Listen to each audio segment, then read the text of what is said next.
Yo, what's going on, gamers? It's Fatalize here again with another video. Sorry throughout this commentary if I sound a little nasally or a little stuffy. I got a little cold going on here. Allergies are smacking me right now, but that's not of concern in this video. This video is just a little gameplay against Team Obey with the new roster of Curse with mutation added, as I said in my last video. We picked up mutation. So change up the map. I realized I've been putting up a lot of a lot of raids on there, so I was like, hey, let me change it up. This is pretty good gameplay. We did pretty well against Obey, so why not throw it up there? But today's video, it's about some quick competitive tips. Now, not like gameplay wise, like how to get into competitive. That's what I really want to talk about with you guys, and like what it takes. I was recently playing League Play, and I love talking to all you guys in there, and like people who ask me like, hey, like how'd you get into it? What does it take to get into it? And I was like, you know what? Let me throw a video up. That'd be a good idea. So here's another video. And I'm sorry for the videos being in a little bit of a spacing, because like it's hard for me to make videos, but I'm trying to get there. All right, so let's get into this video. So the first two things to get into competitive, I would say, the first two core things is to find a core 3 and enter in every tournament you can. Now, when I say find the core 3, I mean find 2 other players that you know you're going to be able to stick with, that you know that you can be through the ups and downs and be through everything with. Because it does come a long way, and it pays off in the end. I mean, a good example that I could talk about would be my team right now. Myself, Apathy, and Complex have been teaming since February now. And it's end of April. And I know that sounds silly that I'm talking about, like, oh, we've been teaming together for almost 3 months now. That's pretty big in Call of Duty, because you see a lot of improvement, and it's good to see because you feel like you come a lot closer with your teammates and you gain chemistry. So you want to go out and find 2 other players that you can lose with, you can get destroyed by teams with, that you can argue with and fix through things that you guys are doing wrong.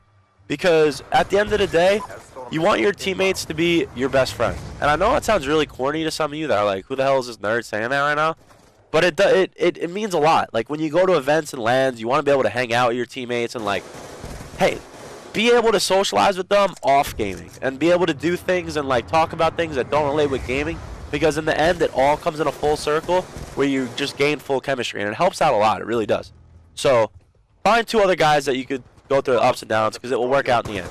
And you can always find the 4th and you can mesh them in, but it's always good to have, you know, that core 3, because putting just 1 player in, it will always make it much easier. If you ever have to make a roster change, or if anything comes up where you have to make another change, you always got that core 3. Now, to talk about the second thing I talked about, with enter in every tournament. And I mean it. Enter in every goddamn tournament you can. Because hell, when you play against a good player and you beat them, that player is going to be like, wow, who was this kid? Who the hell is he? Let me find out about him. Because I know that's what I do. If I play in, like, say, 360 Icons tournaments, which are free tournaments, always in those. Shout out to Ego. Those are great tournaments. If you guys don't play in them already, start playing in them. They are on the weekends, and I'm pretty sure they're throughout the week as well now. Some of them may be paid, but I know on the weekends they're for free. But, yeah, enter in those, guys. Because when you're always going to match up against people who are highly recognized in the community.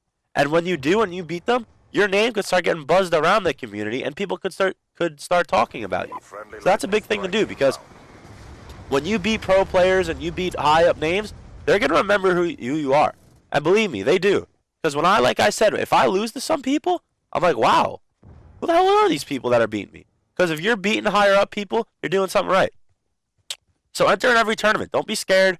Always have confidence in yourself to enter in those tournaments, because it will work out in the end, and you learn from it. You learn from your mistakes, see what you're doing wrong, and you're in a good mindset of wanting to win because something's at stake. There's either money on the line, good prize, or good equipment, or something. So always enter in every tournament.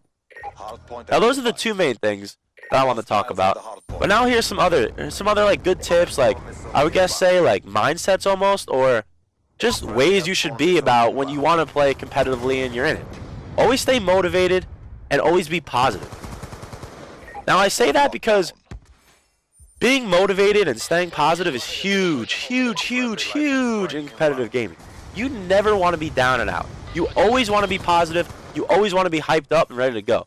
Even if you're losing by 100, always stay hyped up. Always tell your teammates, let's go, we got this, come on, like, stay with it, because you never know what could happen in the end. Comebacks are awesome, and you can always come back on team. And when you're motivated, your team catches on from it, and they stay motivated as well. And staying positive throughout the game is really big as well. Because if you're negative on your teammates, they're just not going to want to play. They're going to be like, why the hell are you bashing on me? And why the hell are you doing this right now? So you always want to stay motivated and positive because it's going to work out in the end for you. When you're positive, it makes everyone else positive around you. It's like, I guess it's like a good vibe for the team almost. Because you don't want some guy who's grouchy and always bitching and always yelling and stuff. I was going to curse right there, but I got to clean it up. I realized I've had a pretty bad mouth in this commentary, which isn't too good. So, yeah, I just blanked out on you guys. But yeah, always stay positive. I may be repeating myself here because my thoughts are all over right now because there's so much I'm trying to fit into this little 7-minute commentary. This is a quick gameplay. But the next thing is stay humble. And that's like my biggest line. A lot of people in the community give me a hard time that I always say, "Oh, stay humble, stay humble." But yeah, stay humble. Like if you beat a sick-ass team, say you beat Farico right now. Because hell, if I said that weird, hell, sounded like Countryman right there. Farico right now is killing it. They're winning like 4 in a row. Say you beat them, stay humble, because you want people to gain respect for you. If you bash on them, and if you're like talking crap on them, on like a pro player or someone higher up in the community after you beat them, they're gonna have no respect for your name, and your name's just not gonna get around the community that well. So you want to stay humble. That's really it. That's really it for these tips. I know this might have been a short video. You guys might be looking for more, but put in the comments and all that what you guys are thinking about. What else you guys like from the competitive. I know I'm going to be putting my story, how I got into competitive gaming in another video. So this video is going to be wrapping up. So guys, just remember, find the core 3, enter in every tournament you can. Stay motivated, stay positive, gain chemistry with that core 3, and stay humble. Well, this video is coming to an end, guys. Once again, this is just another gameplay against Obey on Yemen Hardpoint, another competitive scrim. Thank you for watching, and please like, favorite, comment, subscribe, and I'm out, gamers. Be good. Our foes have failed.